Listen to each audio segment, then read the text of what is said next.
அவ்வளோ வெறுப்பு. இளையராஜா மீது யாருக்கு வெறுப்பு இல்லையா? அவரோட அரசியல் மீது தானே வெறுப்பு இருக்கு. இதுக்கு பின்னாடி ஒரு அரசியல் சாயம் இருக்குன்றது எந்த இடத்துக்கு? அதாவது ஏஆர்எம்மான் காப்பி ரைட்ஸ் வாங்குறாரு, உலகத்துல இருக்க எல்லாரும் காப்பி ரைட்ஸ் வாங்க, நீங்க இளையராஜா காப்பி ரைட்ஸ் வாங்கும் போது உங்களுக்கு ஏன் பிரச்சனை வருது? இவர்கள் இந்த தலைகணம்ன்றது எது சொல்றாங்கன்னா, நீ எல்லாம் இந்த ஜாதியில பிறந்தவன், நீ எல்லாம் இங்க இருந்தல்ல, நீ எப்படி ஜீனியஸ் நான் ஒத்துக்க முடியும்? இளையராஜாவோட வளர்ச்சி அப்படின்றது நிறைய பேர்த்தால ஏத்துக்க முடியல. வைரமுத்து பேசின பேச்சு கூட, நீ இசைஞானி இல்லைன்னு பேசின பேச்செல்லாம் எவ்வளோ ஒரு அற்பமான ஒரு அப்போ இளையராஜாவோட வெற்றி என்னன்னா, அவரை புறக்கணிக்க முடியாத ஒரு வெற்றி. இப்போ வந்து பார்ட்னர்கள் கூட அதை விட்டுட்டாங்கன்னு நினைக்கிறேன். இல்லை, எனக்கு ஒரு கிளாரிட்டி, பெரியாரிசம் பேசுற ஒன்று இருக்கு இல்லையா, அங்க அவங்க எல்லாருமே அம்பேத்கர் அரசியல்ல இருந்து விலகி நிற்கிறாங்க. ஆமா, இப்போ இது வந்து பெரியாரைக்காக சுயநலமா பண்றது கிடையாது. பெரியாரை சுற்றி ஒரு பிசினஸ் இருக்கு. நாங்க தான் உங்களை காப்பாற்றுறோம். எப்பவுமே சொல்றதுல நாங்க தான் உங்களுக்கு ஜட்டி போட்டு விட்டோம், நாங்க தான் உங்களுக்கு பேண்ட் போட்டு விட்டோம். எனக்கு தெரியல, நான் 1930 எங்க தாத்தா டீச்சர் ஆயிட்டாரு. இப்போ யார் எங்களுக்கு பேண்ட் போட்டுறதுன்னு நான் கேட்குறேன். கேட்டவொடனே உங்களுக்கு கோவம் வந்துடுது. ஐயதாசர் ஆகட்டும், அம்பேத்கர் ஆகட்டும், பெரியார் ஆகட்டும், அண்ணாவாகட்டும், கலைஞர் ஆகட்டும், இவங்க எல்லாமே படிப்படியா இங்க ஜாதி வேணாம் அப்படின்றத புகுத்துறதுனால தான் இன்னைக்கு ஓரளவுக்கு இங்க ஜாதி இல்லாம இருக்கிறோம் அப்படின்ற ஒரு எந்த விதத்துல ஜாதி இல்லைன்னு நினைக்கிறேன். இப்போ நான் யாருன்னு தெரியல, நீங்க யாரும் தெரியல, நம்ம 2 பேரும் உரையாடல் நடத்துறோம்ல, நம்ம இங்க அதை பேசுறது திராவிட மாடல் எல்லாருக்குமான அரசியல் அப்படின்னு அவங்க பேசுறாங்கல்ல, இது வந்து மேம்போக்கா தான் இருக்குன்னு. ரொம்ப மேம்போக்கா இருக்கு. என்னன்னா அவங்க 1000 ரூபாய் தான் சுயமரியாதைன்னு நினைக்கிறாங்க. அனைத்து சாதி அர்ச்சகர் பெரிய ரோல் பிளே பண்ணுது. அனைத்து அர்ச்சகர் என்னங்க ரோல் பிளே பண்ணுச்சு? என்ன ரோல், என்ன டேட்டா வச்சிருக்கீங்க? இன்னும் கூட நீங்க எல்லா விழா தொடக்கத்துலயும் பூமி பூஜை போடுறீங்க. செக்குலர் கவர்மெண்ட்டாக நீங்கள் அங்கே இந்து முறைப்படி பூஜை போடுறீங்க. 2வது, எதுக்கு ஒரு பார்ட்னரை கூப்பிட்டு அங்கே பூஜை போடுறீங்க? அப்போது இங்கேயே நீங்கள் தோத்துட்டீங்க. நீங்கள் மைனாரிட்டிக்கு எதிரான அரசுன்னு நான் சொல்கிறேன். நீங்கள் எங்கள் பிஜேபி கிட்ட தான் எங்களை காப்பாற்றல. பிஜேபி கிட்ட இங்கே கொஞ்சம் கொஞ்சமாக இந்த ஸ்டேட்டு ஒரு ஹிந்துத்துவைஸ் தான் ஆகிட்டு போதை தவிர அது செக்குலர் ஆகலை. போகிற வர மீன் போடுறவங்கெல்லாம் குண்டர் சட்டம் போடுறீங்க. தலித் வயிற்று குழந்தையில இருக்க ஒரு குழந்தைய கூட நான் கொலை பண்ணுவேன்னு சொல்றேன். நீ சூரியமூர்த்தி ஜெயில இருக்கணும்ல, ஈஸ்வரன் ஜெயில இருக்கணும்ல, நீ ஒரு சீட்டு கொடுத்து உட்கார வச்சிருக்க. அப்ப இது அரசியல் பண்ற வேலை தானே? அரசியல் கொடுத்து இதுதான் திராவிட அரசியலா?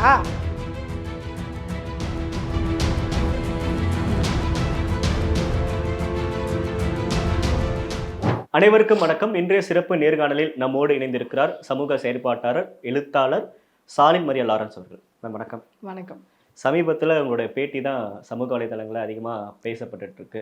இங்கே இருக்கக்கூடிய முற்போக்கு அமைப்புகள் தலித்துக்கள் அரசியலிருந்து கொஞ்சம் விலகி நிற்கிறாங்க, எங்களுடைய பிரச்சனைகளை புரிஞ்சுக்க மாட்டாங்கன்னு சொல்லிட்டு நீங்கள் பேசினது, அதை தொடர்ந்து பா ரஞ்சித் அவர்கள் பேசினது, இங்கே தனித்து போட்டியிடுறதுல என்ன சிக்கல் இருக்குது, ஏன் போட்டியிடவே விட மாட்டீங்க அப்படின்னு சொல்லிட்டு தொடர்ந்து இங்கே இருக்கக்கூடிய திராவிட கட்சிகள் நோக்கி கேள்விகளை எழுப்புறீங்க. என்ன பிரச்சனை, என்ன சிக்கல் இருக்குங்க?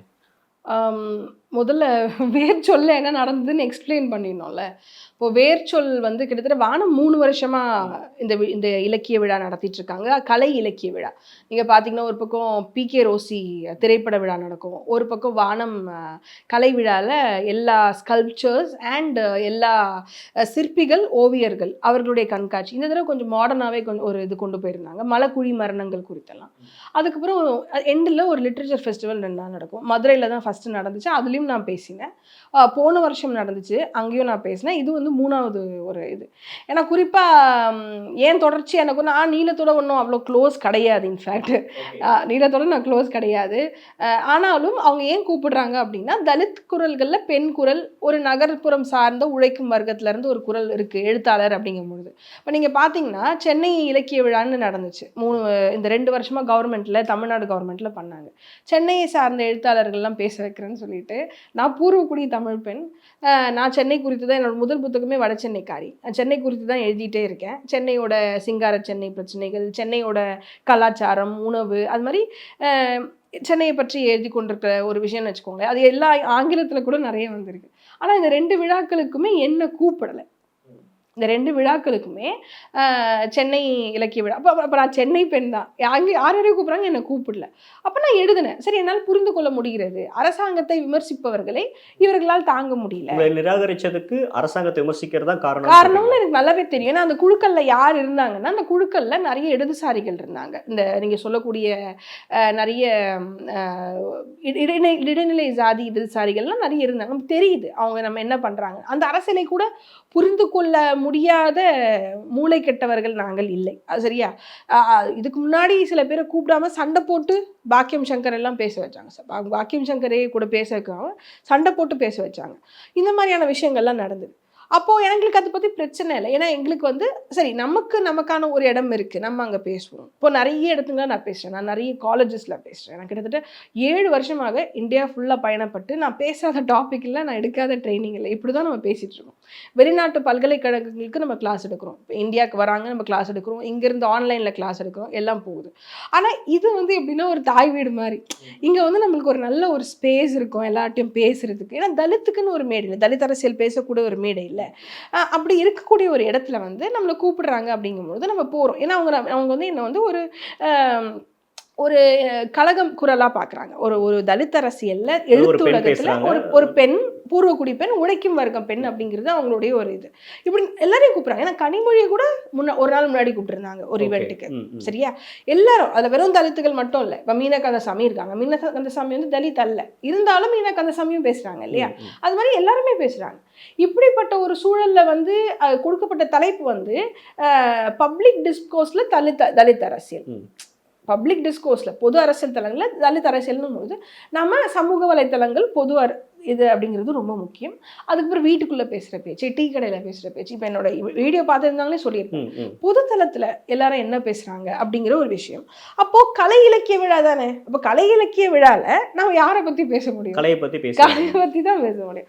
ஆப்வியஸ்லி நான் இளையராஜாலேருந்து தொடங்கினேன். ஏன்னா கடந்த 2 வருட காலமாக இளையராஜா மீது தொடர்ச்சியாக நடந்து வரும் வன்முறை அப்படி இருக்கு இல்லையா? என்னுடைய நாட்டில் ஒரு கலைஞர், சரியா, உலகத்தரப்பட்ட ஒரு கலைஞர், இன்னைக்கு உலகத்தில் இருக்க எல்லாருமே நீங்கள் பார்க்குற வீடியோஸில் ஃபாரினர்ஸ்லேருந்து அந்த இசையை ரசிக்கிறது, சிம்பனி கம்போஸ் பண்ணுறதுங்கிறது எவ்வளோ பெரிய ஒரு விஷயம் இல்லையா? இப்போது வெளிநாடுகளில் சிம்பனி கம்போஸ் பண்ணுறவங்கள மேஸ்ட்ரோன்னு சொல்கிறாங்க. இளையராஜா வந்து மேஸ்ட்ரோக்கும் மேலே. ஏன்னா அவர் வந்து சிம்பனிக்கா மட்டும் கம்போஸ் பண்ணல, அவர் சினிமா பாட்டு கம்போஸ் பண்ணுறாரு, அதை இசைக்கிறாரு, அந்த மியூசிக் கோஆர்டினேஷன் பண்ணுறாரு, கண்டக்ட் பண்ணுறாரு. ஃபர்ஸ்ட் கம்போசிங் ஒருத்தர் பண்ணுவாங்க, கண்டக்ட் ஒருத்தர் பண்ணுவாங்க. இவர் கண்டக்ட், கம்போசிங் எல்லாமே இவர் பண்ணுறாரு. நோட்ஸ்லேருந்து எழுதுறாரு. அது மாதிரி 1000 படத்துக்கு மேலே ஒரு மனிதன் பண்ணியிருக்கான். அதில் எல்லா பாட்டுமே அற்புதமான பாடல்கள். அந்த பாடல் எல்லா மொழியிலையும் இருக்குது. அப்படிங்கும் பொழுது இப்போ சமீபத்தில் ஒரு பாட்டு வந்துச்சு இன்ஸ்டாகிராமில், எல்லாரும் ட்ரெண்ட் ரீல்ஸ் போடுவாங்களே, அப்போ அந்த கிளியே கிளியேன்னு ஒரு பாட்டு எல்லாரும் போட்டிருந்தாங்க. நான் போய்ட்டு என்ன படம் அப்படின்னு பார்த்தா அதுவும் இளையராஜா மியூசிக். அப்போ ஒரு இப்போ வரைக்கும் ட்ரெண்ட் ஆகிட்டு இருக்க ஒரு மனுஷன் யாருன்னா அது இளையராஜா தான். ஆனால் அந்த இளையராஜா மேல் ஏன் இவ்வளோ வெறுப்பு? இளையராஜா மீது யாருக்கு வெறுப்பு இல்லையா? அவரோட அரசியல் மீது தானே வெறுப்பு இருக்கு. அப்போ நான் என்ன சொல்றேன், நானும் இளையராஜாவோட அரசியலை வந்து விமர்சனம் பண்ணியிருக்கேன். குறிப்பா அந்த தண்ணி ஒருத்தர் எடுத்துட்டு போவார்ல, வாட்ச்மேன், ஒரு செக்யூரிட்டி அப்படிங்கும்பொழுது 2017 நினைக்கிறேன். நான்லாம் இப்போ ஃபுல்லா பிரெக்னெண்டா இருந்தேன். இருந்தாலும் செந்தில்வேலோட சேர்ந்து தான் நான் வந்து அவர் ஒரு ப்ரோக்ராம் பண்ணார் நியூஸ் 18ல.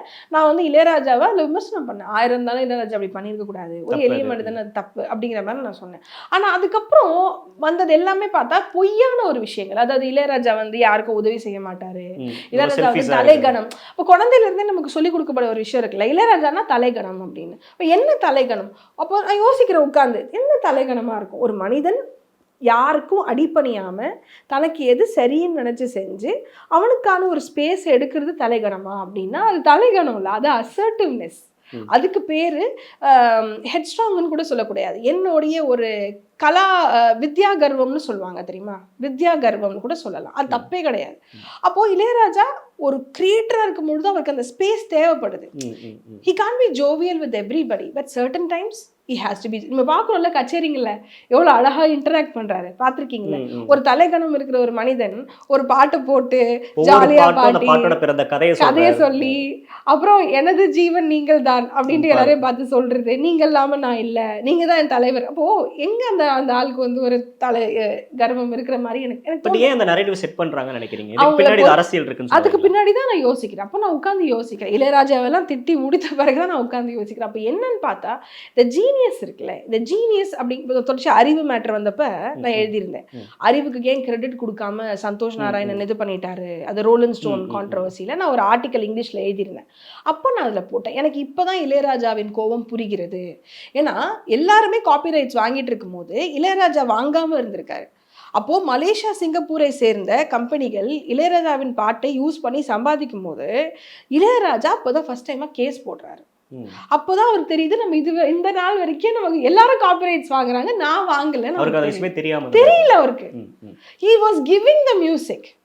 பல படத்துக்கு காசே வாங்கலங்கிறாங்க. இன்னைக்கு நீங்க போனீங்கன்னா பல டைரக்டர்ஸ் உட்கார்ந்து பல படத்துக்கு காசே வாங்கல, என்கிட்ட காசு இல்ல. பட் அந்த செய்திகள் வெளியே வரது இல்லல்ல. வெளியே வர செய்திகள் அப்படின்றது அவர் ரொம்ப ஸ்ட்ரிக்ட்டா இருக்காரு, யாரோடய பேச மாட்டாரு, சக மனிதனை மதிக்க மாட்டாரு அப்படின்ற அந்த நரேட்டிவ் தானே செட் பண்ணுது. அதான் அப்போ இதுக்கு பின்னாடி ஒரு அரசியல் சாயம் இருக்குன்றது எந்த இடத்துக்கு? அதாவது ஏரமான் காப்பிரைட்ஸ் வாங்குறாரு, உலகத்துல இருக்க எல்லாரும் காப்பிரைட்ஸ் வாங்க, நீங்க இளையராஜ் காப்பிரைட்ஸ் வாங்கும்போது உங்களுக்கு ஏன் பிரச்சனை வருது?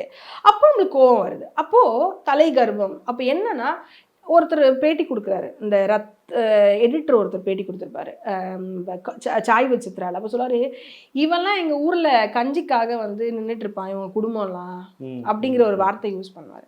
அப்பதான் நமக்கு தெரியுது இவர்கள் இந்த தலைகணம்ன்றது எது சொல்றாங்கன்னா, நீ எல்லாம் இந்த ஜாதியில பிறந்தவ தானே, நீ எல்லாம் இங்க இருந்தல்ல, நீ எப்படி ஜீனியஸ் நான் ஒத்துக்க முடியும்? அவங்களால அதை ஒத்துக்கவே முடியாது. இளையராஜாவோட வளர்ச்சி அப்படின்றது நிறைய பேர்த்தால ஏத்துக்க முடியல. அதனாலதான் தொடர்ச்சியா இப்போ வைரமுத்து பேசின பேச்சு கூட, நீ இசைஞானி இல்லைன்னு இசைஞானி இல்லைன்னு பேசின பேச்செல்லாம் எவ்வளோ ஒரு அற்பமான ஒரு அப்போ ஜாதி சார்ந்துதான் இந்த அவர் வந்து யூஸ் பண்ணிக்கிறாங்க. அவரோட இசை வேணும் படம் ஓடுறதுக்கு, யூஸ் பண்ணதுக்கு அப்புறம் வேற வழி இல்லை. ஏன்னா இந்த மியூசிக் அதுதான் அவரோட வெற்றி. இளையராஜாவோட வெற்றி என்னன்னா அவரை புறக்கணிக்க முடியாத ஒரு வெற்றி. ஆனா அந்த வாங்கிட்டு அந்த வேலை வாங்கிட்டு அவரை பத்தி பின்னாடி போய் என்ன வேணா பேசி முடிச்சலாம். ஏன்னா எனக்கு மார்க்கெட் போயிடுச்சுல, உதயகுமாரா இருந்தாலும் சரி, இல்லை ரத்னம் வந்து வேற யாரா இருந்தாலும் சரி, அவங்களுக்கு மார்க்கெட் போயிடுச்சு. இனிமே அவங்க ஜாதி வரிய வெளியில இளையராஜா கிட்ட காட்டிக்கலாம். இதுதான். அப்போ நான் யோசிக்கிறேன், ஒரு அறிவுங்கிறத நீ பாராட்டல, ஆனா அந்த அறிவை நீ தலைக்கணும்னு ப்ரொபகேண்டா பண்றாங்க. அப்போ கேட்கறவங்களும் இளையராஜாக்கு தலைக்கணும். சைக்கி அப்படிதானே. ஆனா நீங்க இதே ஒரு கிராமத்துக்கு போனீங்கன்னா அங்க இளையராஜாக்கு தலைக்கணும்னு எந்த ஜாதிகாரனும் பேச மாட்டான். தலித்துகள் மட்டும் இல்ல, எந்த ஜாதிகாரனும் இளையராஜாக்கு தலைக்கணும்னு பேச மாட்டான். பாட்டு நல்லா இருந்துச்சு அப்படிதான் சொல்லுவாங்க. ஏங்க இவ்வளோ ஜாதி வெறியோடு இருக்கக்கூடிய பாமக ராமதாஸ் எடுத்துக்கோங்க, அவரே எனக்கு ஒரு இன்டர்வியூ கொடுக்குறாரு, இந்த மாதிரி இளையராஜா பிடிக்கும், அன்புமணி வந்து நிக்கலையா இளையராஜா கூட. அப்போ ஒரு இடத்துல இளையராஜா ஜாதியை உடைத்திருக்கிறாருன்ற ஒரு இடம் இருக்குல்ல, ஒரு டேலண்ட் ஜாதியை உடைக்குது இல்ல, அப்போ அந்த இடத்த தானே நம்ம வந்து பார்க்க. அதை எல்லாருமே தானே செய்யறாங்க. இப்போ ஒரு கமர்ஷியல் ஒரு சினிமா அப்படின்னு ஒன்று வருது அப்படின்னா நம்ம தேட்டரில் எல்லாரும் பக்கத்தில் உட்காரோம், அங்கே யாரும் ஜாதி பார்க்கறது இல்லை. ஒரு மியூசிக் வரப்ப ஒன்னா லைன்ல நின்று டிக்கெட் எடுக்கிறோம்ல. சினிமாவே ஜாதி தான். இளையராஜாவை வந்து சொல்ற ஒரு கங்கையமரன் சொன்னார்ல ஒரு பேட்டியில அன்னைக்கு சொல்றாரு, முதல் பாட்டு போடுறோம் மச்சான பாத்தீங்களா, அந்த பாட்டெல்லாம் போட்டு டீ கடையெல்லாம் அப்படியே பயங்கரமா ஓடுது. அப்போ ஒரு குறிப்பிட்ட மேல் ஜாதி இல்லை பார்ப்பன விமர்சகர், இசை விமர்சகர் என்ன எழுதுறாருன்னா, அவனுடைய தொழிலான மேலத்தை வந்து கொண்டு வந்துட்டான் சினிமாக்கு, சினிமா அரசியல் சினிமாவோடைய இதையே கெடுத்துட்டான் பாடலை அப்படின்னு சொல்றாரு அப்படின்னு சொல்லி பேட்டி கொடுக்குறாப்புல. இது நடந்தது, இதை நாங்கள் காதுபட கேட்டோம், எங்களுக்கு மனசு கஷ்டமா இருந்தது. ஆனால் பாட்டு ஒரு பக்கம் ஹிட்டு, ஆனா இந்த ஜாதி ரீதியான ஒடுக்குமுறை இருந்துகிட்டே இருக்கு. அப்ப என்ன நடக்குதுன்னா, கங்கைபுரன் சொல்றாரு, இளையராஜா வெளியே சொல்றது இல்லை, அவ்வளவுதான். அப்படி சொல்லும் பொழுது அடுத்த 3வது படமும் என்னமோ அது என்னது, அது இந்த சிவகுமாரோட படம், அந்த படத்துல பத்திரகாளின்னு நினைக்கிறேன், பத்திரகாளியில வாங்கோனான்னு ஒரு பாட்டு மணிசார் கட்டிட்டு அந்த அம்மா பறை எடுத்துட்டு அடிச்சுட்டு ஆடிட்டே வருது.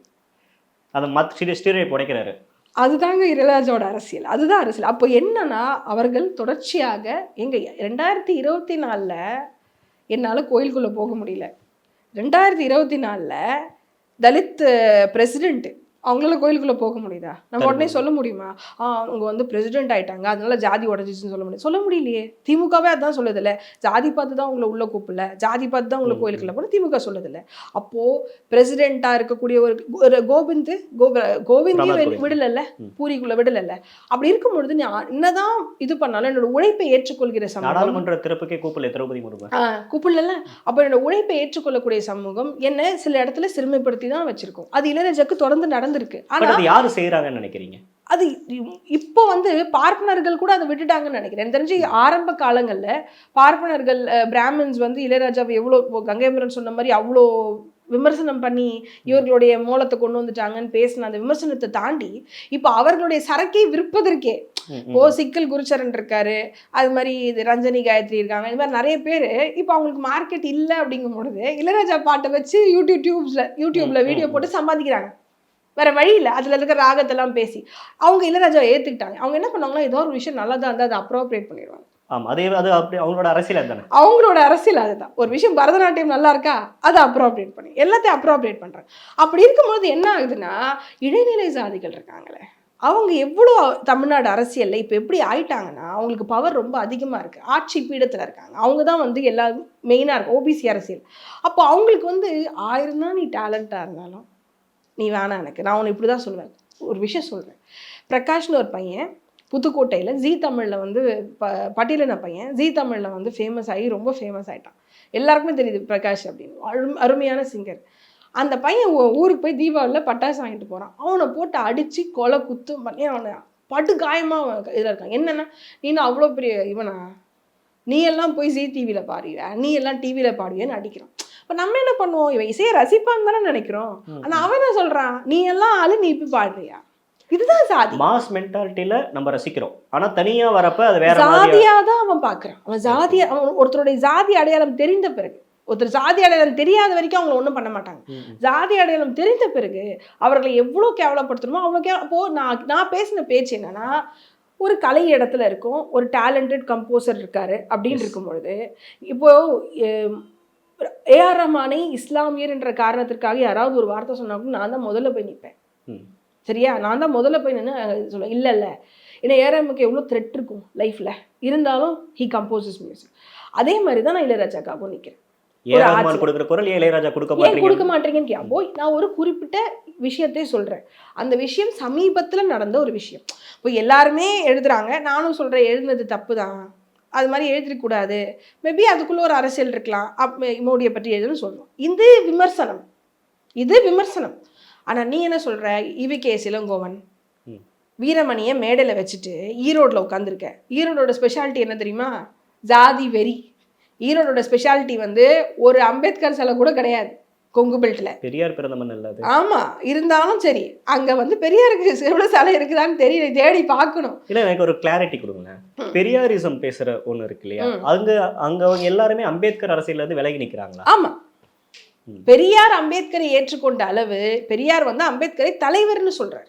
என்னுடைய தலைவர்னு சொல்றாரு. பெரும்பாலான நூல்கள் கொண்டு வந்தது பெரியார் தான் டிரான்ஸ்லேட் பண்ணி அவர் தலைவர்னு சொல்றாரு. ஆனா இங்க இருக்கிறவங்க அம்பேத்கர் இல்ல பெரியார் தான் எல்லாம் அப்படிங்கிறாங்க.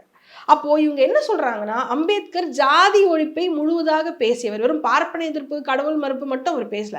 அவர் முழுமையான அம்பேத்கர் வந்து தலித் சமூகத்திலிருந்து வந்து எல்லாருக்காகவும் விடுவெளியா இருக்கார். வேறு தலித் சமூகத்துக்கு மட்டும் இல்லை, அவர் கொண்டு வந்த இந்து கோட் பில்ல இருந்து கான்ஸ்டியூஷன்ல இருந்து எல்லா சமூகத்துக்கும். லேபர் லா இருக்குல்ல, 28 லேபர் லா, 8 மணி நேரம் வேலை நிறுத்தம்ன்றது வெறும் தலித்துக்கு மட்டுமே கொண்டு வந்தாரு, எல்லாருக்கும் கொண்டு வந்தாரு. ஆனா இவங்களாம் அந்த ஜாதிய புத்தி இருக்குல்ல, என்னால ஏத்துக்க முடியாது. இந்த சமூகத்திலிருந்து வந்தவன் இந்த வேலையை செய்ய பொழுது நான் ஏத்துக்க முடியாது, அந்த இடத்தை நான் வேறொருவருக்கு கொடுப்பேன்.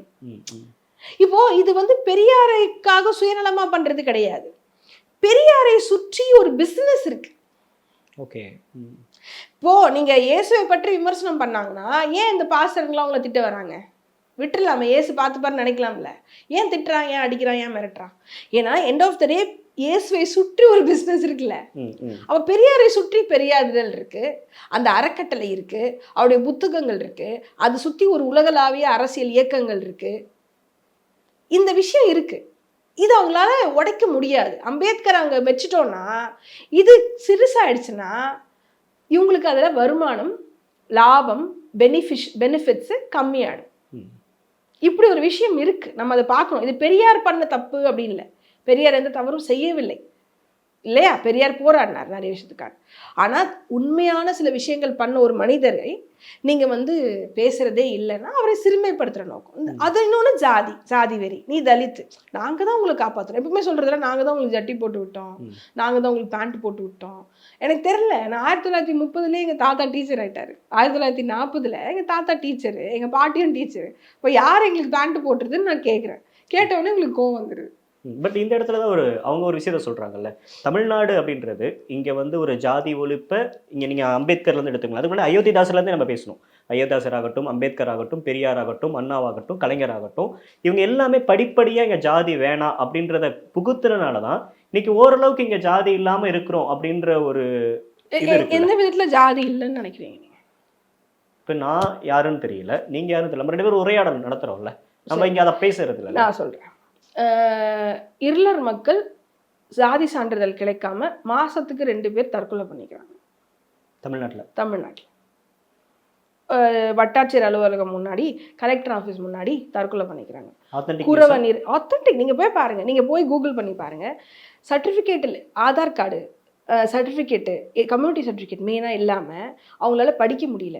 அவர்களே எவ்வளவு மோசமாக ட்ரீட் பண்ணுறாங்க. இப்போது ஸ்டாலின் வராரு, ஆட்சிக்கு வந்து என்ன சொல்கிறாரு, இருளர் சமூக மக்கள், பழங்குடியின மக்களுக்கு கம்யூனிட்டி சர்டிஃபிகேட் கிடைக்க மாட்டேங்குதுன்னு எங்களுக்கு தெரிய வருது. இனிமேல் ஜெய்பீம் படம் பார்த்துட்டு அழுறாரா?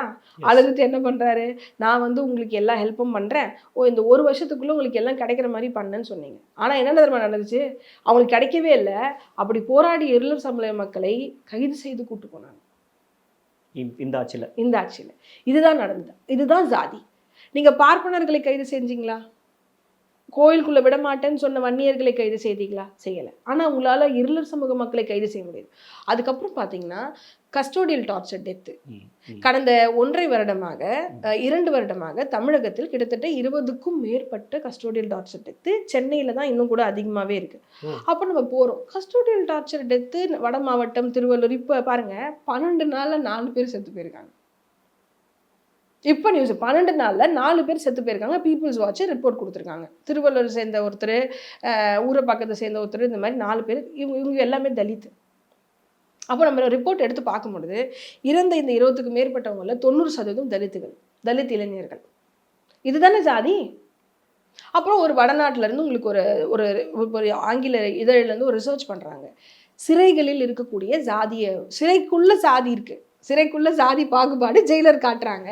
டாய்லெட் கழுவ ஒரு ஜாதி, சமைக்க ஒரு ஜாதி, துணி துவைக்க ஒரு ஜாதி. அப்படின்னும் போது முதல் 10 இடங்கள்ல தமிழகம் வருது.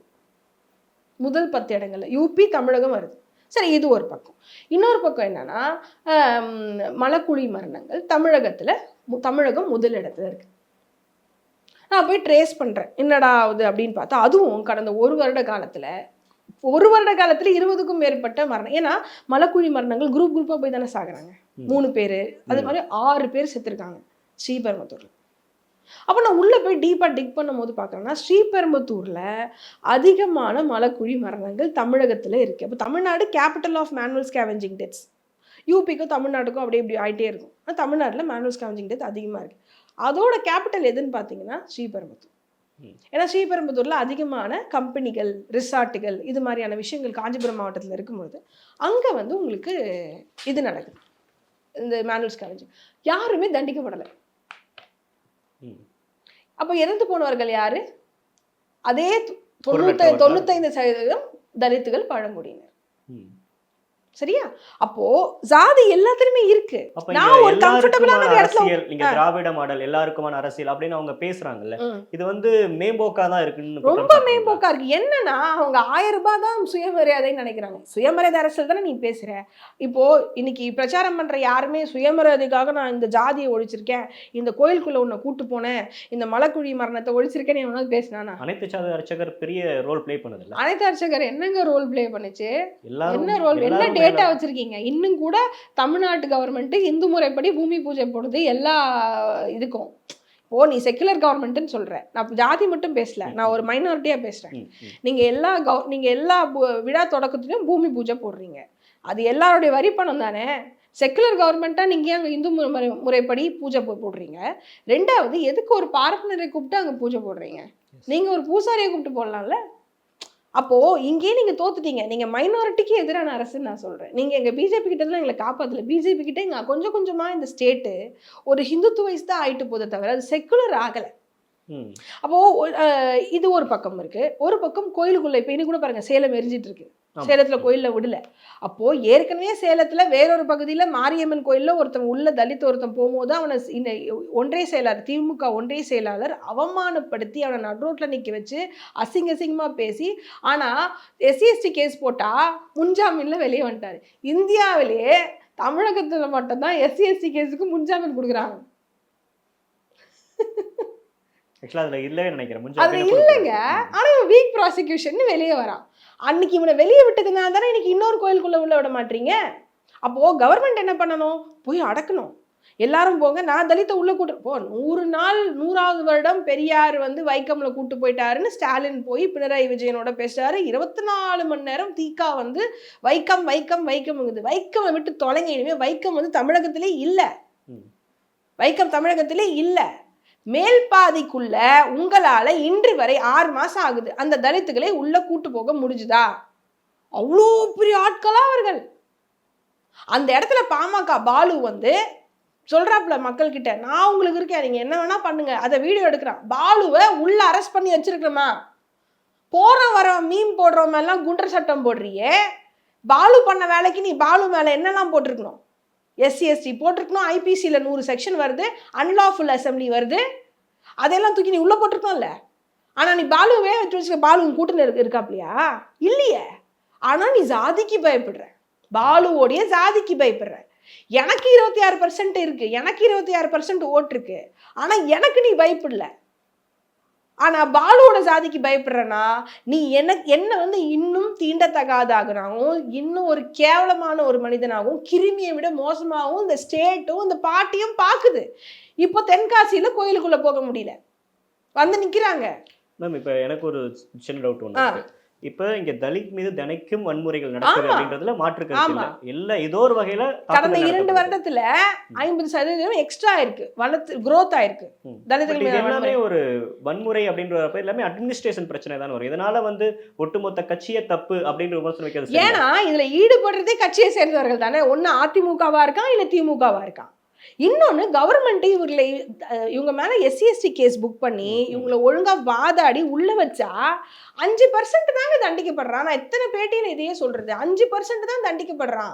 ஒரு SC/ST கேஸ்ல 5% மட்டும் தண்டிக்கப்பட்டா அவனுக்கு அது குழும இம்பியூரிட்டின்னு சொல்லுவாங்க. அவனுக்கு குளிர் விட்டுறாதா? அதுவும் போலீஸ் இன்னைக்கு தலித்துகளுக்கு உதவி செஞ்சிருக்கு. தலித்துகளை தான் கொலை பண்றீ நீ, கஸ்டடி டார்ச்சர் பண்ணி. பல்பீர் சிங் என்ன பண்ணாப்ல தென்காசியில பல்ல புடுங்கினாப்லையா? அது 2 பேர் தலித் மைனருங்க. இன்னைக்கு பல்பீர் சிங் திரும்பி வந்துடல, ரீவோக் பண்ணிட்டீங்களா சஸ்பென்ஷனை? அப்போ அவனுக்கு தைரியம் எப்படி வரும்? அவனுக்கு தைரியம், அவனுக்கு ஆண்ட சாதியாக இருக்கக்கூடிய இல்ல ஆண்ட சாதின்னு சொல்லக்கூடிய இந்த ஆணவ சாதிகள் இருக்குல்ல, அவங்களை இவங்க வளப்படுத்துறாங்க. அப்ப நான் கேட்கிறேன், ஒருத்தர் சொல்றான், கொங்கு ஈஸ்வரன் உட்கார்ந்து சொல்றான், நான் கொலை பண்ணுவேன், எங்க வீட்டு பொண்ணுங்க போனா, இப்போ 3 மாசம் முன்னாடி சொல்றாப்ல, எங்க வீட்டு பொண்ணுங்க வேற யாராவது கொலை பண்ணா தலித்துங்க நான் கொலை பண்ணுவேன்னு சொன்னாப்ல. வேட்பாளர்கள் அறிமுகம் சூரியமூர்த்தி நீ நிக்க வச்சியா? அவன் என்ன சொன்னான்? சூரியமூர்த்தி என்ன சொன்னான்? சூரியமூர்த்தி நீங்க ஜெயில தானே இருக்கணும். சூரியமூர்த்தி ஜெயில இருக்க வேண்டிய ஆளா இல்லையா? தலித் வயிற்று குழந்தையில இருக்க ஒரு குழந்தைய கூட நான் கொலை பண்ணுவேன்னு சொல்றேன். நீ சூரியமூர்த்தி ஜெயில இருக்கணும்ல, ஈஸ்வரன் ஜெயில இருக்கணும்ல, நீ ஒரு சீட்டு கொடுத்து உட்கார வச்சிருக்க. அப்ப இது அரசியல் பண்ற வேலை தானே. அரசியல் கொடுக்க இதுதான் திராவிட அரசியலா? ஆணவ கொலை பண்ணக்கூடிய ஆணவ கொலை பண்ணிட்டாங்க. கோகுல்ராஜா பண்ண, தீர சின்னமலை கவுண்டர் யுவராஜ் வந்து எல்லாம் இந்த குழுல இருக்கிறவங்க. அவங்களுக்கு சப்போர்ட் பண்ணது ஈஸ்வரன். அப்ப ஈஸ்வரனுக்கு நீ சீட்டை கொடுத்து உட்காரச்சு என்ன சொல்றனா? பரவாயில்ல, நம்ம என்ன பண்ணாலும் கவர்மெண்ட் நமக்கு சப்போர்ட் பண்ணும். அப்போ ஜாதி இருக்கிறவன் பவுண்டரும் பண்ணிட்டே இருப்பான். ஏன்னா கவர்மெண்ட் ஓட்டுக்காக என்ன வேணா செய்யுங்கிறது எழுத்து வைக்கப்படாத ஒரு சட்டம், அது அவனுக்கு தெரியும்.